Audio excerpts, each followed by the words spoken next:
નમસ્કાર મિત્રો, આજે હું તમને ખાસ એક વાત કરવાનો છું કે તમે ધારો તો યમરાજને પણ તમારી ડેલી આગળ ઊભા રાખી દઈ શકો. તમને ખબર છે જાપાનના એક યોકિનાવા વિસ્તાર છે, બ્લુ ઝોન એને કહેવાય છે. એ ગામના લોકો મોટા ભાગના બધા જ 120 વર્ષ જીવે છે. આટલું બધું લાંબુ આયુષ્ય કેવી રીતે? તો હું તમને કહું કે એ એક પર્ટિક્યુલર શાક ખાય છે. હવે તમે કહેશો કે ભાઈ જાપાનના લોકો શાક ખાતા હોય, એ આપણને ક્યાં લાગે વળે કે આપણે એનું શાક ક્યાંથી ગોતી કાઢીએ? પણ ના, એ આપણું પણ શાક છે. તમે બજારમાં જાઓ છો ને દરેક રેકડીમાં એ શાક હોય છે. આજે હું એની તમને વિગતવાર વાત કરવાનો છું. જો આપણે બધા એમ કહીએ છીએ કે ભાઈ ભગવાન મારે તો સાજા નરવા ઉપર વયું જવું છે, 100 વર્ષનું નથી થવું, ત્યાં સુધી પછી કેવા હેરાન થાય. પણ આપણે એમ કહેવું જોઈએ કે ભગવાન મારે 100 વર્ષમાં 1 કલાક પણ ઓછી ન જોઈએ અને પાછું સાજા નરવા જોઈએ અને સ્વસ્થતા મારા જીવનમાં હોવી જોઈએ.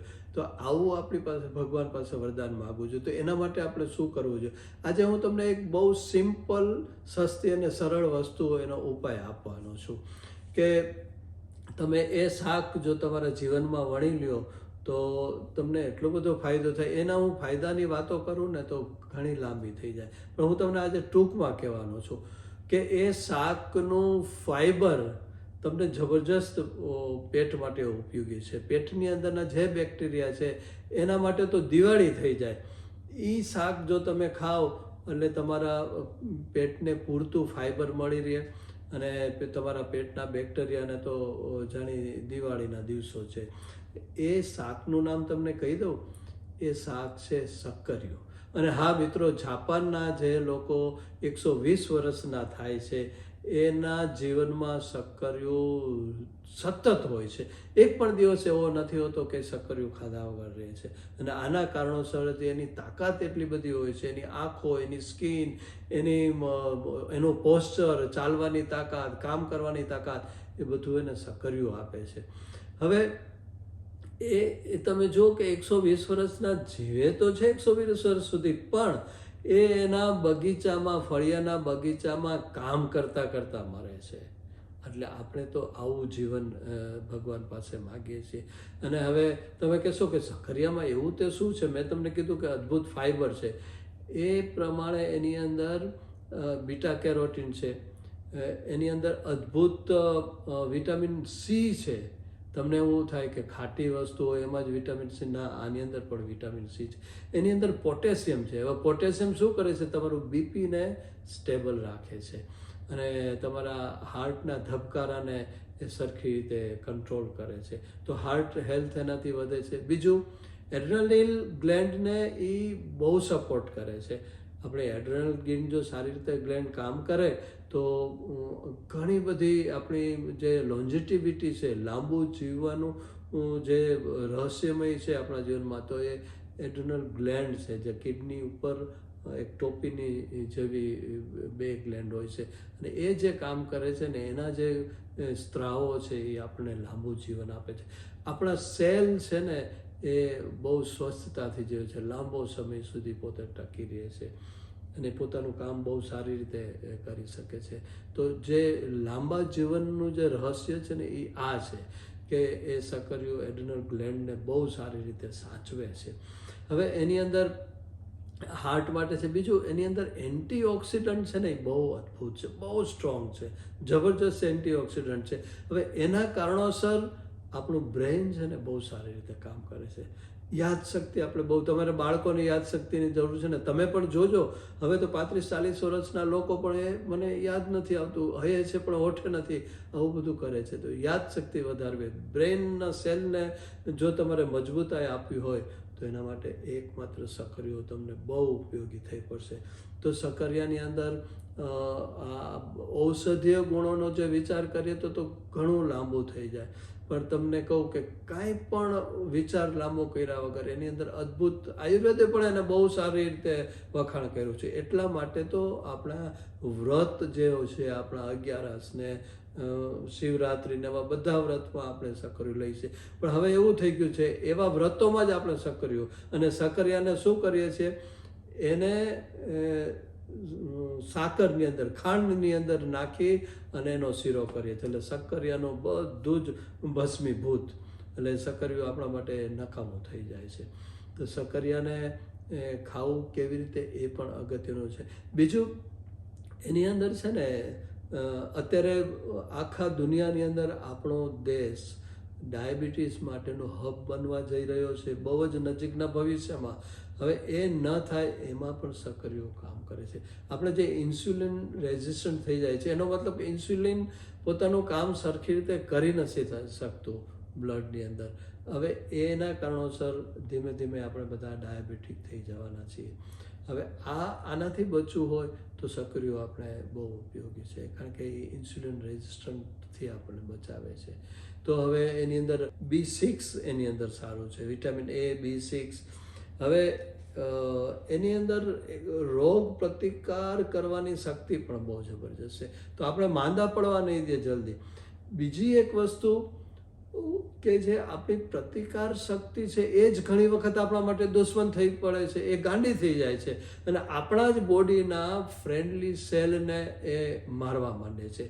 તો આવું જે સેલ ગાંડો થઈ ગયો ને એવું કહે ને, તો એ જે આપણી રોગ પ્રતિકાર શક્તિ છે ને એ અનબેલેન્સ થઈ જાય છે, કંઈ પણ એની અંદર ગડબડ થઈ જાય છે અને એના કારણોસર આવા રોગ આપણે થાય છે, જેમાં આર્થરાઇટિસ છે, સોરિયાસિસ છે, અલ્સર છે. આ બધા રોગો એના કારણોસર થાય છે કે બોડી, અમુક સ્કિનના રોગો ઘણા છે એવા કે બોડી પોતાના સેલને એ ઓળખી નથી શકતી કે આ દુશ્મન છે કે આપણું બોડી પોતાનો જે એક ભાગ છે એને ખાવા માંડે છે અને આવા રોગમાં આપણે પટકાઈ કરીએ છીએ. તો એની અંદર જો આપણા જે રોગ પ્રતિકાર શક્તિવાળા જે બધા સેલ છે, એવા વ્હાઇટ બ્લડ સેલ છે, એ બધાને એ બહુ મજબૂતાઈ આપે છે. તો એમાંથી પણ આપણે બચી શકીએ. અને હા, પણ એક વસ્તુ જાણવાની છે કે કેવી રીતે ખાવું એ પણ બહુ અગત્યનું છે. પહેલું તો એને છાલ ઉતાર્યા વગર જ્યાં પણ શક્ય હોય ને ત્યાં સુધી છાલ ઉતાર. અમે તો ઘરે શું કરીએ છીએ, એને સ્લાઇસ કરી નાખીએ. સ્લાઇસ કરી અને પહેલાં તો સરખી રીતે એને સાફ કરી નાખીએ, સ્લાઇસ કરી અને ઓવનની અંદર મૂકી દે સ્પ્રે કરીને. કારણ કે શક્કરિયાની અંદર જો ઓઇલ આવે ને તો એ બહુ વધારે ગુણવાન થઈ જાય છે. તો એના માટે ઓઇલ કયું સારું, તો આપણે ખબર છે જ્યારે આપણે તળવું નથી તો એના માટેનો ઓલિવ ઓઇલ છે એ બહુ અગત્યનું છે. એના ઉપર ખાલી સાદો સ્પ્રે કરી દો, ખાલી પીછળું લગાડી દો ને એના સ્લાઇસ ઉપર. શક્કરિયું કાપવાનું છે એ છાલ ઉતાર્યા વગર કાપવાનું છે, કાપીને એમાં સ્પ્રે કરો અને પછી એને એક ટ્રેમાં નાખીને ઓવનમાં સરખી રીતે શેકી નાખો. શેકી અને એના ઉપર તમારે એક બીજું કરવાનું છે, મસાલો, જે સારા મળેલો મસાલો હોય એ મસાલો છાંટી અને એને આવી રીતે શેકી નાખો અને પછી એને જો ખાઓ. એટલું બધું ટેસ્ટી થાય છે ને કે તમે બધું જ એક બાજુ મૂકી અને ઘણી વખત તો અમારા ઘરે કરવામાં એ આવે તો એને જ મેઇન ખોરાક અમે કરવા માંડીએ છીએ, બાકીનું બધું એક બાજુ મૂકી દે અને એ લાવો હજી આપો કરીને એ ખાય. એટલું સ્વાદિષ્ટ થઈ જાય. બીજી એક રેસીપી તમને કહું કે તમારે એને મગ ફણગાવેલા લેવાના અને ફણગાવીને મગ કરો તૈયાર અને એને કાચા પાકા વરાળે બાફી નાખો. વરાળે બાફી અને શક્કરિયાને શેકી નાખો અને એને ક્રશ કરી અને આ બંનેને મિક્સ કરી દો અને એની અંદર બધી જ જાતના મસાલા નાખો, જે પણ તમે નાખી શકો, ધાણા જીરું આ અને તે, જે પણ ડુંગળી, લસણ, અજમો, જે એની અંદર બહેનોને આ વસ્તુ ખબર છે કે એમાં કયું નખાય, અને એની પેટીસ બનાવી નાખો.